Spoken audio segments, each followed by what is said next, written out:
جامد و مشتق صفحه 1. جامد اسمی است که از کلمه دیگری گرفته نشده باشد، مانند قلم که از کلمه دیگری گرفته نشده. انواع جامد: 1. جامد مصدری که در ترجمه فارسی به آخرش دال و نون و ت و نون افزوده گردد، مانند ضرب یعنی زدن، قول یعنی گفتن. 2. جامد غیر مصدری که بر اشیا دلالت دارد، مانند قرطاس یعنی کاغذ. اما مشتق کلمه یا اسمی است که از کلمه دیگری گرفته شده باشد، مانند عالم که از ریشه مصدری علم هستش ولی علم از کلمه دیگه گرفته نشد.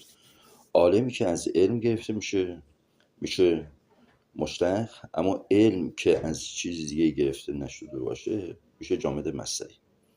انواع مشتق: 1. اسم فاعل و اسم مفعول. 2. صفت مشبهه. 3. صیغه مبالغه. 4. اسم تفضیل. 5. اسم مکان و زمان. 6. اسم آلت یا ابزار کار. اسم فاعل اسمی است که بر انجام دهنده کاری دلالت کند، برخلاف اسم مفعول اسمی است که بر کسی یا چیزی که کار بر وی واقع می شود دلالت کند. نکته: اسم فاعل از ثلاثی مجرد بر وزن فاعل می آید، مانند ضارب که از ریشه ثلاثی مجرد خودش که ضرب باشه اومده و به معنی زننده. صرف اسم فاعل ثلاثی مجرد بر وزن، یعنی مفرد مذکرش میشه فاعلون، مثنای مذکرش میشه فاعلان فاعلین، جمع مذکر فاعلون فاعلین، مفرد مؤنث فاعلتون، مثنای مؤنث فاعلتان یا فاعلتین، جمع مؤنثش میشه فاعلاتون، مانند ضاربون، ضاربان، ضاربین، ضاربون، ضاربین، ضاربتون، ضاربتان، ضاربتین و ضاربات. جامد و مشتق صفحه 2. اسم مفعول از ثلاثی مجرد بر وزن مفعول می آید، مانند مضروب از ریشه ضرب به معنی زده شد.